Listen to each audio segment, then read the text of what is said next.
오늘 예배에 참여하신 분, 성으로 참여하는 이들에게 주의 은혜가 풍성하기를 간절히 축원합니다. 예수님께서 두 사람이 성전에 올라가서 기도를 했는데 한 사람의 기도는 하나님께 의롭다. 한 사람은 마음을 얻지 못하게 됐습니다. 그런데 그 두 사람은 바리새인과 서기관. 누가 생각해도 이 바리새인의 기도 하나님이 들어야 맞지. 왜 그러냐면 바리새인은 그가 고백한 대로 우리를 행하지도 않고 호색하지 반응하지 일주일에 2번 이틀씩이나 금식하고 소득의 10일 1조를 드리는 이것은 하나의 대표적인 내용이고 바리새인이 자신 있게 말할 수 있는 대로 그는 생활 속에 죄라고 하는 것은 없다. 사실 이렇게 자신할 수 있는 사람입니다. 바리새인들이 철저하게 알다시피 율법을 잘 지키기 때문에 우리가 아마 하루 온종일 사람들의 뒤를 따라다니고 일주일 동안을요. 만약에 이행을 붙여도 잡을 데가 없어요. 겉으로 들었으며 그런데 이 세리는 남의 것을 강제로 빼앗는다. 이렇게 규정하고 있고 아니 이거 뭐 도둑질하는 것도 아니고 남의 것을 또 뺏는 사람이라면 이건 큰 잘못이잖아요. 그런데 하나님은 이 세리가 오히려 의롭다고 이제 이렇게 인정해 주게 되었다는 것이죠. 그것은 다른 게 아니라 기도의 차이가 있었던 겁니다. 기도의 차이. 물론 예수님께서 너희의 의가 바리새인과 서기관보다 더 낫지 못한 일단 그 천국에 못 간다. 이렇게 말씀을 하셨을 때는요. 이 바리새인들보다 그 행동을 똑바로 하는 사람이 없기 때문에 최상급에 있었기 때문에 그들보다 나아야 된다고 이렇게 말씀을 하셨으니까 이 바리새인들은 정말 외적으로는 흠잡을 데가 없다 하는 걸 누차 제가 있었습니다. 그런데 이 세리는 하나님 앞에 서고 보니까 자기 모습을 오늘날로 말하면 진정한 회개를 하게 됐습니다. 저는 정말 나쁜 사람입니다. 저를 불쌍히 여기 주소서. 마치 우편 강도처럼. 그러니까요, 우리가 우편 강도의 이야기, 그리고 이 세리의 이야기, 사실 이런 것들이 자칫 잘못하면 좀 복음 만능주의로 빠질 수가 있어요. 그래서 내 마음대로 살고 내 뜻대로 살다가 죽기 전에 한번 회개하고 죽으면 천국까지 이렇게까지 이제 극단적으로 생각하는 게 복음 만능주의의 일파라고 생각할 수가 있습니다. 우리의 중심에 애통하고 회개하는 건 성령으로 말미암는 거지 사람의 생각으로 안 돼요.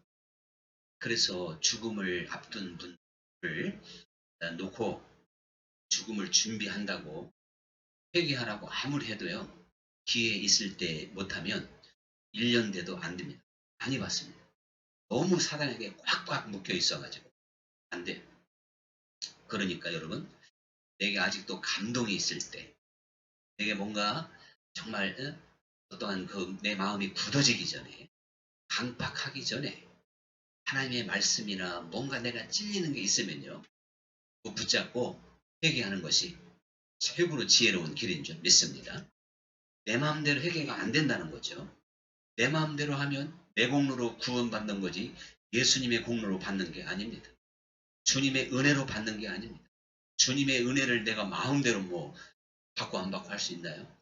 또 그러기 때문에 하나님께서 우리들에게 주어진 정말 시간 내가 50년이 남았다 하더라도 주 예수님이 오늘 이 시간에 온다는 믿음을 갖고 내 마음이 굳어지지 않게 해야 돼요.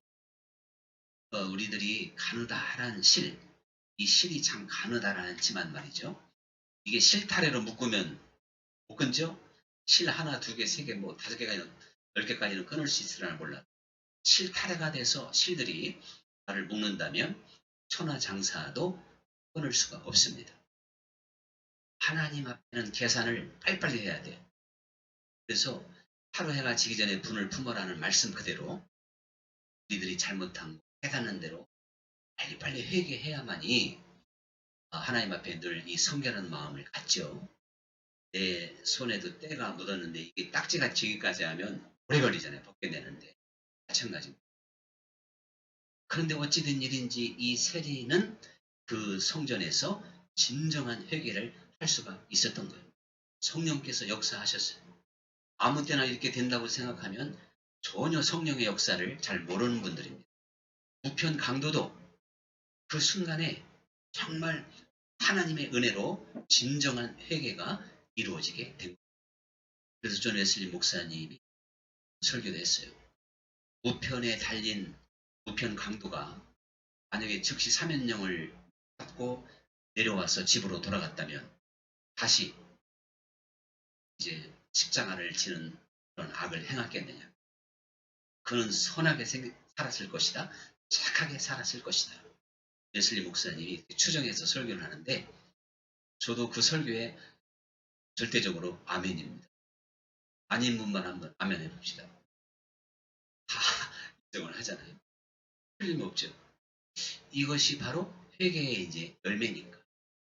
이 우편 강도가 임시로 막 겁이 나서 예수님 앞에 나 낙원에 좀 있게 해주세요. 사정하고 통사정해도 이게 되는 게 아니란 말이죠.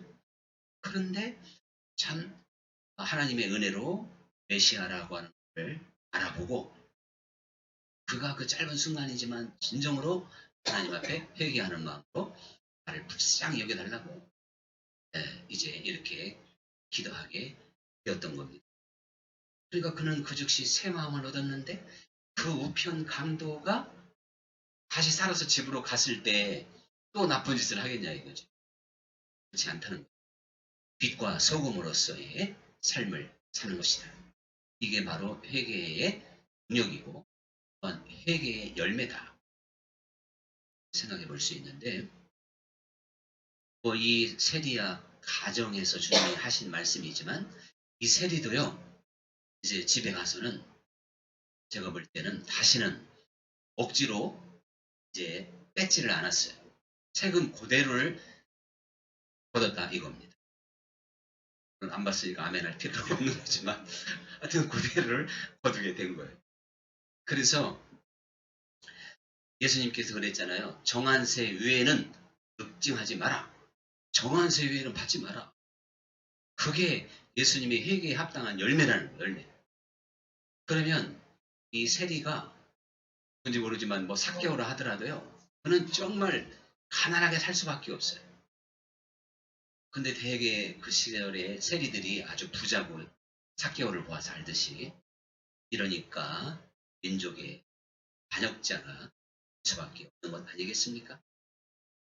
그런데 그렇게 진정으로 회개한 이 세리였기 때문에 집으로 갔을 때는 세금 고지서대로만 내리고 받는 월급으로 족하게 아주 가난하게 정말 요즘으로 말하면 대학까지 못 가르치고 이제 그냥 고등학교까지만 자녀를 가르치는 한이 있어도 부정하게 세금을 더 징수하지 않는다.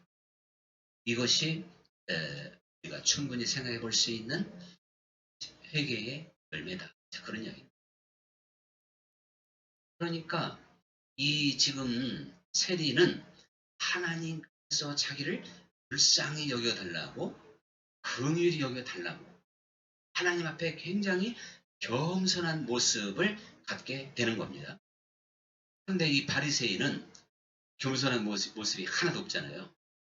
그래서 예수님이 어차피 이 비유를 들어주실 때도 자기는 의인이고 죄가 없다. 즉 교만한 자들에게 깨우침을 주기 위해서 이 비유를 들려주셨다. 이렇게 이 말씀이 시작이 됩니다. 하나님 앞에는 사실 우리 모든 인간들은요. 언제나 사도 바울처럼 나는 죄인 중에 죄송을 씁니다. 이렇게 사실 은혜를 아무리 받았다 하더라도 고백할 수밖에 없는 거죠. 이것이 은혜요 또한 하나님의 세계입니다. 또한 오늘 이 세례를 통해서 우리에게 보여주고 있는 중요한 메시지가 됩니다. 그래서 이 프란시스코의 제자가 꿈을 꾸고 하늘나라 갔더니 자기 스승 프란시스코가 가장 높은 자리에 앉아있는 걸 봤다 그랬잖아요. 그래서 와가지고 선생님께 참 좋으시겠다고 그러니까 프란시스코가 하는 말이 하나님이 내게 주신 은혜를 지나가는 술주정뱅이에게 주었다 하더라도 보다 더 성인이 될 것이다. 나보다 더 거룩한 삶을 살았을 것이다. 이렇게 말을 하게 됩니다. 그러니까 한 사람이 변하고 거룩해지고 온전해지는 건 사람의 힘으로 능으로 되는 게 아니고 주의 은혜로 됐다. 이 프란시스코가 얼마나 많은 은혜를 받았으면 나보다 지금 훨씬 그런 이제 현재는 뭡니까? 세상에서 아주 그냥 버려진 자라 하더라도 하나님의 은혜를 받으면 나보다 더 훌륭하게 될 것이다. 이렇게 겸손하게 말을 했던 것입니다. 그러니까 사실 우리가요 여기서 제가 서론적으로 원래 사실 주제는 아닌데 이 말씀을 이렇게 드리고 있는 것은 우리들이 신앙생활을 하면서 항상 이런 착각에 지금 빠져 있기 때문에 그런 거예요. 마치 이 세리의 수준에서 항상 머물러 있다 그런 이야기죠. 그런데 하나님께서는 우리가 만사의 기한이 있고 때가 있는 것처럼 이 세리처럼 하나님 앞에 기도해야 될 때가 있죠. 그때는 신앙의 입문 단계, 입문. 그래서 히브리서에 보면 너희가 모든 하나님 진리의 그 초보를 버리고 좀 완전한 대로 나가라. 완전한 대로. 그 초보가 뭐냐? 회개에 관한, 세례에 관한, 이런 것들을 버리고 완전한 대로 나아가라. 그런데 사실 하나님 앞에도 이 기도의 단계가 있습니다.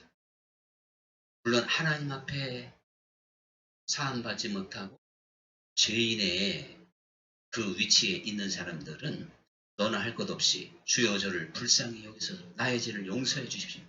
나는 정말 세리입니다. 남의 것을 함부로 빼앗은 극악무도한 자입니다.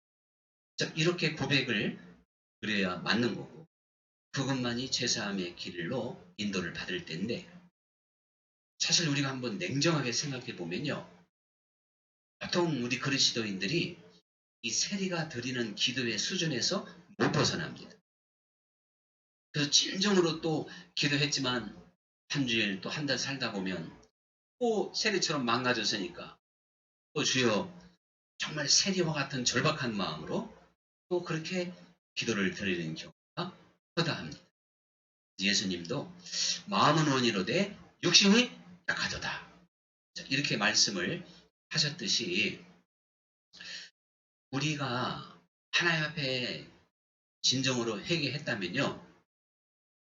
사실 다시 반복하고 넘어지고 옛생활로 돌아가고 그것은 성서적인 회개가 아닌 것이다.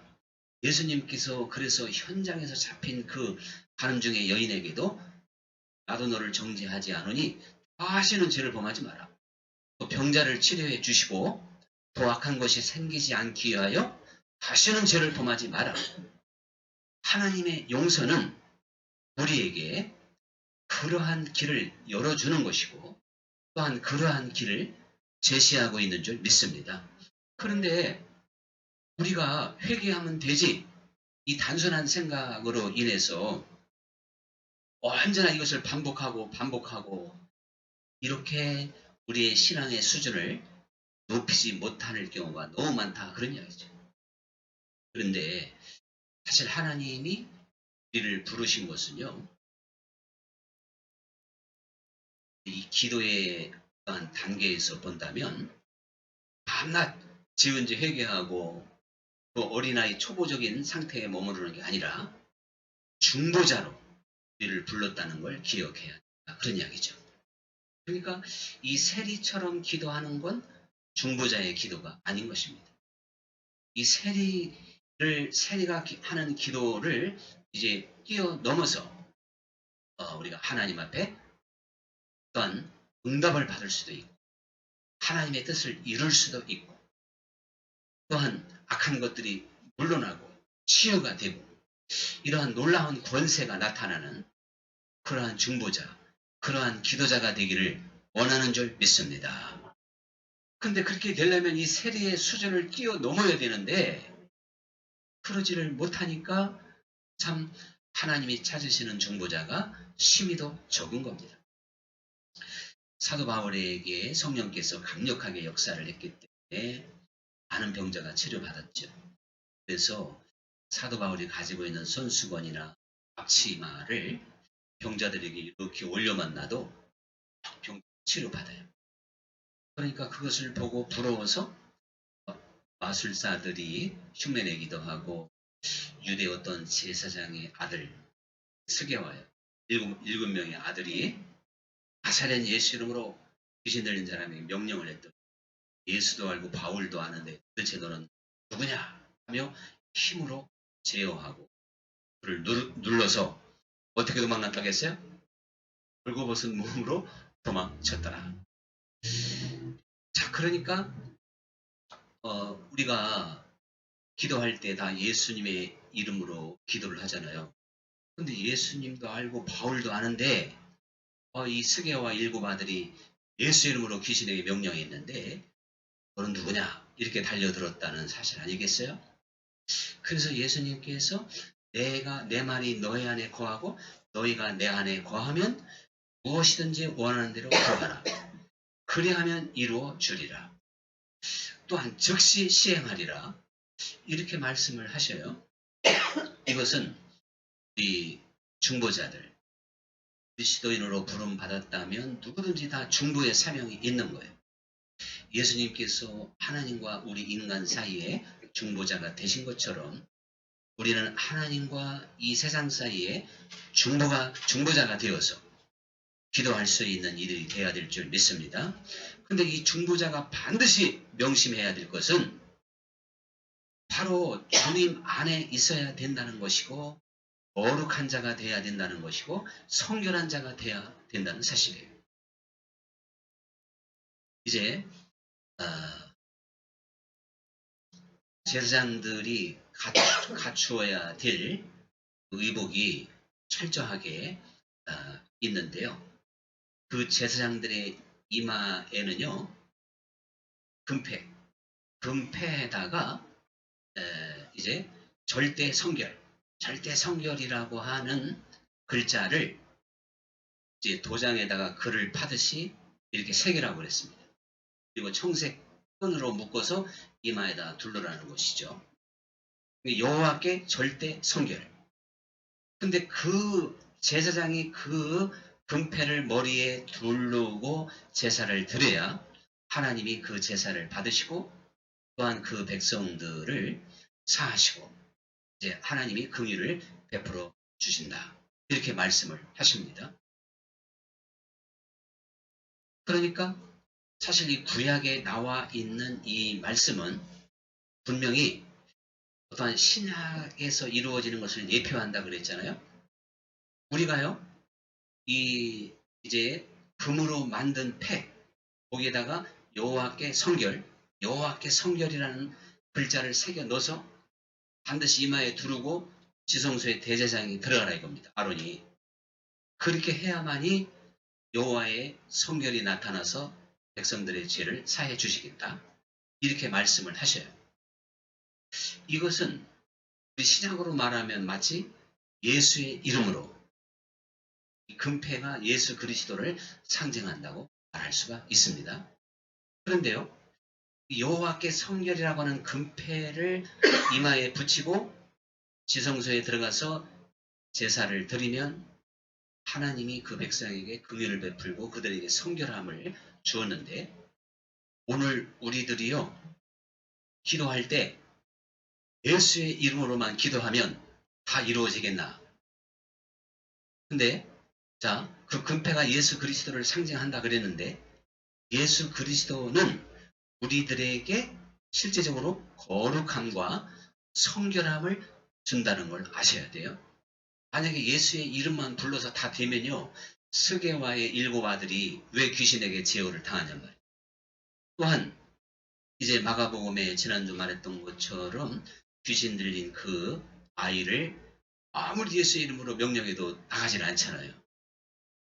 그러한 것들은 바로 예수의 이름은 우리에게요, 이 신약에 와서 이루어진 것은 실제적인 성결함과 거룩함을 준다는 걸 알아야 돼요. 우리가 예수의 이름을 붙이고 예수님의 이름을 이마에 붙였는데도 거룩하지 않다? 성결하지 않다? 이것은 복음의 능력이 아니라는 것입니다. 자, 예수님께서 이 마태복음 또 누가복음 근데 나와요. 음식, 그 손으로 씻고 음식을 먹는 규례를 통해서 잘 아시는 대로 사람을 더럽히는 건 그 입으로 들어가는 게 아니고 속에서 나오는 게 사람을 더럽힌다 그랬죠? 그래서 악한 생각, 즉 음란과 도적질, 살인, 간음, 탐욕, 그리고 악독, 그리고 속이는 것, 그리고 음탕, 시기, 그리고 이제 비난, 교만, 또 우매함, 이런 것들이 사람을 더럽히니라.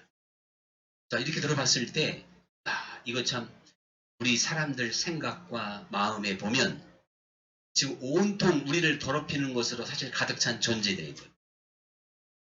그러니까요, 우리가 이 바리새인들처럼 잔의 겉에만 깨끗할 것이 아니라 그 속까지 깨끗할 수 있는 회개와 성결함과 거룩함을 반드시 입어야 돼요.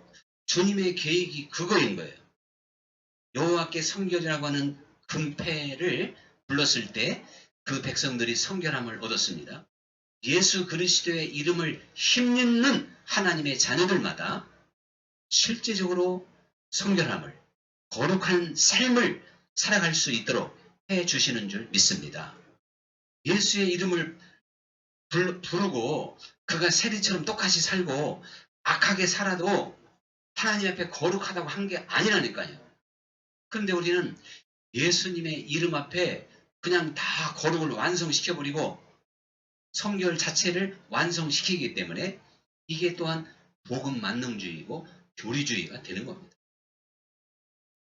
우리는 주님께서 그 유대인들의 장로의 유전을 따라서 손을 씻는, 그래서 거룩함과 깨끗함을 추구하는 그들을 보면서 우리 사람을 깨끗게 하고 성결하게 하는 길이 무엇인가를 분명하게 보여주었기 때문에 우리가 그 길을, 또한 그 진리를 굳건히 잡을 수 있기를 간절히 축원합니다.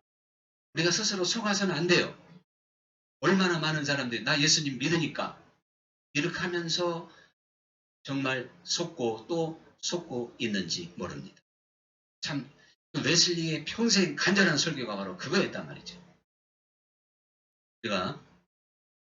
근데 결국은 우리가 죄를 버리고 그리고 이 중보자는 거룩한 곳에 서야만이 주님이 우리의 기도를 받으신다. 그런 이야기입니다.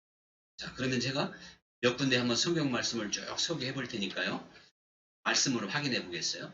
이사야 59장 1절 3절을 보면 여호와의 손이 짧아 구원하지 못하심도 아니요 귀가 둔하여 듣지 못하심도 아니라 오직 너희 죄악이 너희와 너희 하나님 사이를 갈라놓았고 너희 죄가 그의 얼굴을 가리어서 너희에게서 듣지 않으시게 함이라. 이는 너희 손이 피해 너희 손가락이 죄악에 더러워졌으며 너희 입술은 거짓을 말하며 너희 혀는 악독을 내밀어.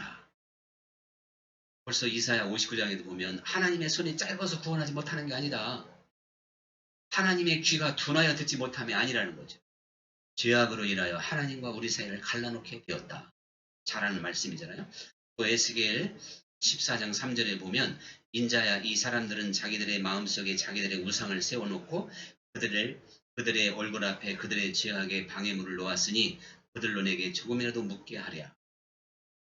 자기 마음속에 우상과 죄악을 품으니까 그래서 하나님 앞에 죄악의 방해물이 됐다. 방해물. 그럴 수 없는 거죠. 욥기 17장 9절. 불경건한 자는 환난이 닥쳐도 그의 부르짖음을 듣지 아니하신다. 불경건한 자의 목소리는 하나님이 듣지 않는다는 거죠. 시편 66편 18절. 내 마음에 죄를 품으면 주께서 듣지 아니하시리라. 우리 마음에 죄를 품고 있으면 하나님이 듣지 않는다는 거예요. 죄를 품고 있는 게 뭘까요? 죄를 상상하는 거예요. 또 죄를 즐기는 거예요. 또 죄를 뭔가 마음속으로 도모하는 거예요. 이런 것들이 또 버리지 못한 것, 이게 품고 있는 거죠. 요한복음 9장 31절. 하나님이 죄인을 듣지 아니하시고 경건하여 그의 뜻대로 행하는 자는 들으시는 줄을 우리가 아나이다. 죄인의 말은 듣지 않고 경건한 자의 말을 들으시는 하나님이다. 그런 이야기입니다. 잠언 28장 9절에 보면 사람의 귀를 돌이키고 율법을 듣지 아니하면 그의 기도도 가증하니라. 사람이 하나님께 불순종하면서 율법을 지키지 않고 기도하면 기도 자체가 가증한 것이다. 이렇게 말하고 있어요. 스가랴 7장 13절. 만군의 여호와가 말하였었노라. 내가 불러도 그들이 듣지 아니한 것처럼 그들이 불러도 내가 듣지 아니하리라. 평상시 하나님이 불러도 듣지 아니하면 네가 불러도 내가 듣지 않는다. 즉 경건해야 듣는다 그런 얘기잖아요. 또한 이사야 1장 15절. 너희가 손을 펼 때에 내가 눈을 가리우고 너희가 많이 기도할지라도 내가 듣지 아니하리니 이는 너희의 손에 피가 가득함이니라. 우리 손에 피가 있는 상태로 아무리 기도해도 하나님이 듣지 않는다. 그런 말씀이에요. 하나만 더. 미가서 3장 4절. 그때 그들이 여호와께 부르짖을지라도 응답하지 아니하시고 그들의 행위에 악하던 대로 그들 앞에 얼굴을 가리우시리라. 하나님이 그들이 부르짖어도 얼굴을 가리우시고 듣지 아니하신다. 이렇게 말씀을 하고 있습니다. 그래서 예수님께서 제자들에게 기도 외에는 이런 주가 나갈 수 없다. 여러분 기도하는 시간에 바로 내가 죄를 버리게 될 줄 믿습니다. 기도함으로 회개하게 될 줄 믿습니다. 기도하면 사람이 지어진다 그랬잖아요. 신령해진다 그랬잖아요. 그래서 기도하는 사람만 죄를 버릴 수 있는 거예요. 또 기도 시간에 우리가 제사함을 얻잖아요. 성령의 역사로. 기도 외에는 이런 주가 나갈 수 없다. 우리가 늘 깨어서 기도함으로 주님과 하나 되어서 우리가 주님과 연합한 상태로 그렇게 기도할 때 귀신이 떠난다. 벙어리 된 자, 눈먼 자들이 치료받는다. 이렇게 주님이 지금 말씀을 하시게 된 겁니다. 우리가 하나님 앞에 거룩하고 성결한 삶을 살지 못하면요. 우리는 다 하나님의 형상대로 지음을 받았는데 이 하나님의 형상이 영적으로 보면 없어요. 그래서 다 돼지, 박군의 마음 내내 전도지 그것처럼 염소, 호랑이, 정말 뱀. 여러분 우리가 하나님의 형상이라고 하는 것은요. 짐승의 형상이 아닌 거예요. 우리 안에 사나운 것, 더러운 것, 추한 것 이런 것들이 있으면 하나님의 형상이 우리 하나님 보시기에 없다니까요. 우상들로 더러운 것으로 가득 찬 우리의 마음이 되는 것입니다. 그래서 마땅히 우리가 죄를 버려야 되는데요. 제가 평상시보다 5분만 좀 더 해야 할 것 같아요. 토론을 제가 너무 많이. 왜냐하면 여기가 이제 아주 핵심이게 조금만 더 하겠습니다. 자, 그러니까 근데 여기서 오늘 제가 꼭 드리고 싶은 말씀은요. 사람이 아무리 의롭게 살고 싶고 죄 안 짓고 살고 싶고 바리새인들이 그랬어요. 바리새인들은요. 이 속에까지 새로워져야 된다고 했으면은 밥을 안 먹어서라도 하는 사람이에요. 그야말로 참선해서 돌을 닦아가지고. 그래도 한계가 있겠죠. 지금 고승들처럼 한계가 있죠. 한계가. 성령으로 우리는 30배, 60배, 100배 결국 성화의 삶으로 계속 전진해 가야 될 줄 믿습니다. 첫 숟갈에 배불릴 일은 없겠지만 어쨌든요. 중요한 건 우리가 이 기독교사를 보면 복음이 예수 그리스도를 믿음으로 구원 얻는다고 하는 이 진리가 온전히 확립된 게 마틴 루터의 종교 개혁입니다. 그 이전에는 사실 이게 온전한 이 교리에 서지를 못했어요. 사도 바울이 그렇게 가르쳐 줬는데도. 그래서 당장 율법주의가 나타나죠. 그래서 할례를 받아야 된다. 이거 벌써 복음에 이탈됐고, 또 그노시즘, 영지주의라고 그러잖아요. 바로 그러한 영향을 기독교는 많이 받고요. 그 다음에는 이 성경과 어떠한 신학과 교리가 바로 서기까지 얼마나 많은 시간이 걸렸나 몰라요. 이 종교개혁 시대까지 와요. 그래서 이제 기독론, 예수 그리스도가 누구냐? 기독론으로 인한 이단, 예수님을 어떠한 신으로만 보는, 신성만 인정하고 인성을 부인하는, 그러니까 이런 걸 비롯해서 또 삼위일체, 세례에 관한 이해. 그래서 많은 어떠한 이단 사상으로 인하여, 이단이면 진리가 다른 건데 하나님 앞에 바로 못 서잖아요. 그리고 드디어 오직 예수 그리스도를 믿음으로 의롭다함을 얻는 바른 성서적인 진리를 가졌음에도 불구하고 우리 사람들은요, 지금도 천주교는 믿음에다가 사람의 어떤 공덕, 사람의 노력이 있어야 된다는 거잖아요. 이렇게 되면 많은 문제가 생겨요.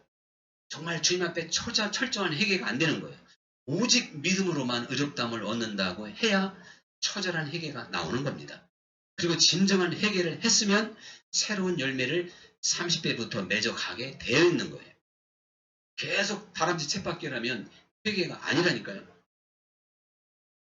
그리고요, 이제 현대에 와서 사실 이 기독교를 결정적으로 위협하고 있는 게 기복사상이죠. 정말 우리는 예수 그리스도를 믿음으로 오히려 나를 비우고 나를 십자가에다 못 박는데요. 내가 예수 믿어서 잘되고 흥왕하고 성공하려고 하는 기복주의 사상, 성공주의 사상, 또 적극적 사고방식, 이러한 것들이 이미 진리에다가 사람들의 눈을 가리게 되었고 주님의 음성을 들을 수 없는 귀로 만들어 버린 겁니다. 그리고 어떠한 하나님의 어떤 우리 사람들은 사실 끊임없이 상황이 발생하죠. 그래서 뭐 상황윤리 그런 말도 있습니다만 텍스트가 아니라, 그래서 이 컨텍스트를 사람들이 중요시 여기기 때문에 해방신학이 나와요. 또한 민중신학이 나와요.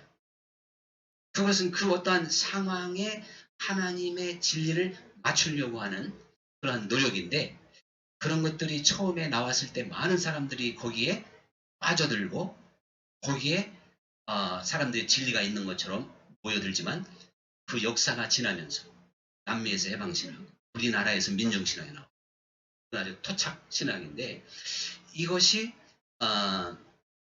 이제 그 역사와 함께 허구성이 드러나게 됩니다.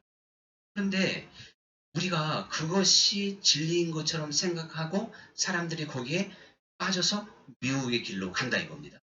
근데 이제는 사람들의 민도가 높아지고 사람들이 깨이다 보니까요, 마지막 미혹하는 게 뭐냐면 종교다원주의예요.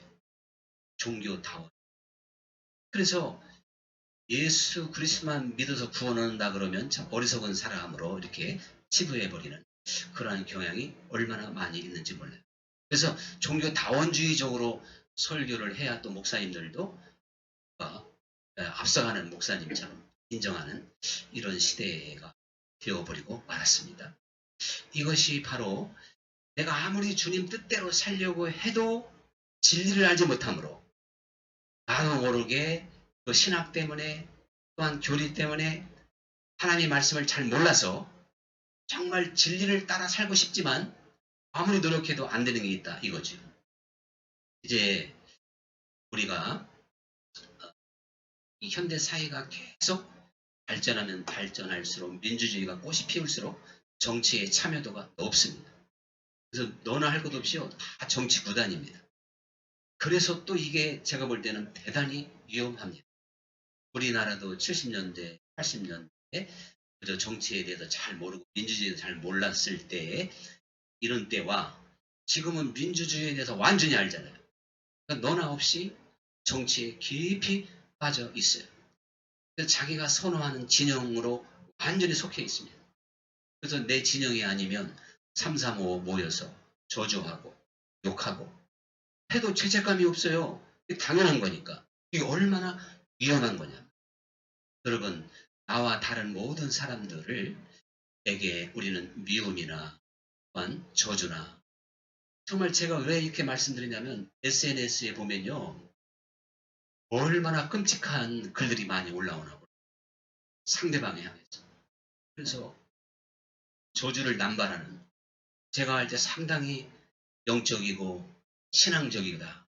한때는 좋아했던 제 후배도 너무 정치에 깊이 빠져서 오늘날 어느 교회들이나 목회자를 그 페이스북에 계속 매일 저주하는 아니 자기 말대로 하루에 4시간 5시간 기도한다는 사람이 왜 그렇게 망가졌냐면 너무너무 안타까워요. 우리들이요. 이것도 정말 미혹의 영입니다. 우리는 어찌하든지 화평케 하는 자가 하나님의 아들이라 이 말씀을 꼭 기억하고 어떤 진영에도 속하지 않고 우리가 주 예수님의 굳건히 서서 이것으로 모든 사람을 사랑하고 포용할 수 있는 모든 나라를 사랑하고 포용할 수 있는 하나님의 자녀들이 되어야 될 줄 믿습니다. 이제 오늘의 찬양